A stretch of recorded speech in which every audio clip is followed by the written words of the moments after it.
നമസ്കാരം. എല്ലാവർക്കും ജനസേവ 2.0 യൂട്യൂബ് ചാനലിലേക്ക് സ്വാഗതം. ആദ്യമായിട്ടാണ് നിങ്ങൾ ചാനൽ കാണുന്നതെങ്കിൽ ചാനൽ സബ്സ്ക്രൈബ് ചെയ്യാനും താഴെ കാണുന്ന ബെൽ ബട്ടൺ അമർത്തുകയും അതുപോലെ മറ്റൊരാളിലേക്ക് ഇത് ഷെയർ ചെയ്യുവാനും മറക്കരുതേ. NG പ്രൈവറ്റ് UG PG അപേക്ഷകൾ 30-ാം തീയതി വരെ. NG സർവകലാശാലയുടെ പ്രൈവറ്റ് രജിസ്ട്രേഷൻ ബിരുദാനന്തര ബിരുദ പ്രോഗ്രാമുകളിൽ പ്രവേശനത്തിനുള്ള അപേക്ഷകൾ സൂപ്പർ ഫൈനോടെ സ്വീകരിക്കുന്ന സമയപരിധി ഈ മാസം 30 വരെ നീട്ടിയിട്ടുണ്ട്. UGC നെറ്റ് പരിശീലനം ന്യൂനപക്ഷ വിദ്യാർത്ഥികൾക്ക് മുസ്ലിം ക്രിസ്ത്യൻ എല്ലാ വിഭാഗക്കാർക്കും സിഖ് ബുദ്ധ ജൈന പാഴ്സി UGC നെറ്റ് പരിശീലനം സംഘടിപ്പിക്കാൻ താല്പര്യമുള്ള കോളേജുകളിൽ നിന്നും അപേക്ഷ ക്ഷണിച്ചു. അവസാന തീയതി 25-ാം തീയതിയാണ്. അപേക്ഷയുടെ മാതൃക minority-welfare.kerala.gov.in ലഭ്യമാണ്. Phone number 047123000524. NG സർവകലാശാലയിൽ നാളത്തെ പരീക്ഷകൾ മാറ്റി. NG സർവകലാശാല നാളെ നടത്താനിരുന്ന എല്ലാ പരീക്ഷകളും മാറ്റിവെച്ചു. പുതിയ തീയതികൾ വെബ്സൈറ്റിലുണ്ട്. PG മെഡിക്കൽ ഓപ്ഷൻ 23-ാം തീയതി വരെയാണ്. PG മെഡിക്കൽ പ്രവേശനത്തിന് 23-ന് വൈകുന്നേരം 5 മണി വരെ ഓപ്ഷൻ നൽകാം. അന്തിമ മെറിറ്റും ലിസ്റ്റും കാറ്റഗറി ലിസ്റ്റും പ്രസിദ്ധീകരിച്ചു. www.ce.kerala.gov.in എന്ന വെബ്സൈറ്റിൽ ലഭ്യമാണ്. Nursing paramedical special allotment BSc nursing paramedical degree കോഴ്സുകളിൽ ഒഴിവുള്ള സീറ്റുകളിലേക്ക് പുതിയതായി അംഗീകാരം ലഭിക്കാൻ സാധ്യതയുള്ള നഴ്സിംഗ് കോളേജുകളിലേക്ക് സ്പെഷ്യൽ അലോട്ട്മെൻറ്റ് നടന്നു. www.lbscenter.kerala.gov.in റാങ്ക് ലിസ്റ്റിൽ ഉൾപ്പെട്ട അപേക്ഷകർ 21-ാം തീയതി വൈകുന്നേരം 5-നകം ഓപ്ഷൻ നൽകണം.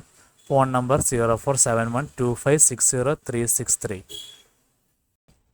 CBSE 10-12 പരീക്ഷാ തട്ടിപ്പ് തടയാൻ സംവിധാനം. മുഴുവൻ പരീക്ഷാ കേന്ദ്രങ്ങളിലും ബയോമെട്രിക് പരിശോധന.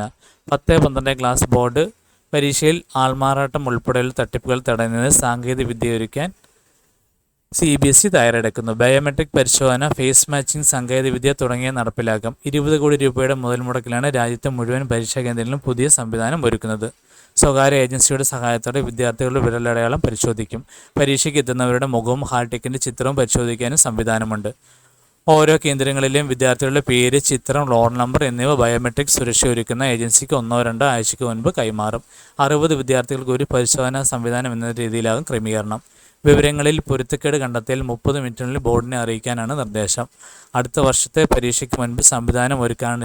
5 തസ്തികകളിൽ PSC ചുരുക്കപ്പട്ടിക, ഒരു സാധ്യതാ പട്ടിക. പോലീസ് വകുപ്പിൽ വുമൻ പോലീസ് കോൺസ്റ്റബിൾ അടക്കം 5 തസ്തികകളിൽ ചുരുക്കപ്പട്ടിക പ്രസിദ്ധീകരിക്കാൻ PSC യോഗം തീരുമാനിച്ചു.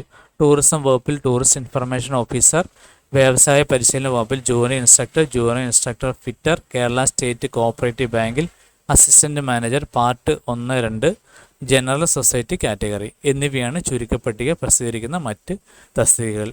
KSFയിൽ പ്യൂൺ, വാച്ച്മാൻ, പാർട്ട് ടൈം ജീവനക്കാരിൽ നിന്ന് നേരിട്ടുള്ള നിയമനം. തസ്തികകളിലേക്ക് സാധ്യതാ പട്ടികയും ഇൻഫർമേഷൻ ആൻഡ് പബ്ലിക് റിലേഷൻ വകുപ്പിൽ അസിസ്റ്റന്റ് ഇൻഫർമേഷൻ ഓഫീസറുടെ അർഹതാ പട്ടികയും പ്രസിദ്ധീകരിക്കും. Fees reimbursement scholarship. സർക്കാർ അംഗീകൃത സ്വകാര്യ ITകളിൽ 1-2 വർഷത്തെ കോഴ്സുകളിൽ പഠിക്കുന്ന ന്യൂനപക്ഷ വിദ്യാർത്ഥികൾക്ക് ജനസംഖ്യാ അനുപാതത്തിലായി ഫീസ് റീഇംബേഴ്സ്മെൻറ്റ് സ്കോളർഷിപ്പ് നൽകുന്നതിലേക്ക് ന്യൂനപക്ഷ ക്ഷേമ വകുപ്പ് അപേക്ഷ ക്ഷണിച്ചു. പ്രതിവർഷം 10,000 രൂപയാണ് സ്കോളർഷിപ്പ്. 10% സ്കോളർഷിപ്പ് പെൺകുട്ടികൾക്കാണ്. www.minority-welfare.kerala.gov.in എന്ന വെബ്സൈറ്റിൽ 16-ാം തീയതി വരെ അപേക്ഷിക്കാം. 047123000524 എന്ന ഫോൺ നമ്പറിലും ബന്ധപ്പെടാവുന്നതാണ്. നിങ്ങളിതുവരെ ഈ ചാനൽ സബ്സ്ക്രൈബ് ചെയ്തിട്ടില്ലെങ്കിൽ സബ്സ്ക്രൈബ് ചെയ്യുക, ലൈക്ക് ചെയ്യുക, ഷെയർ ചെയ്യുക.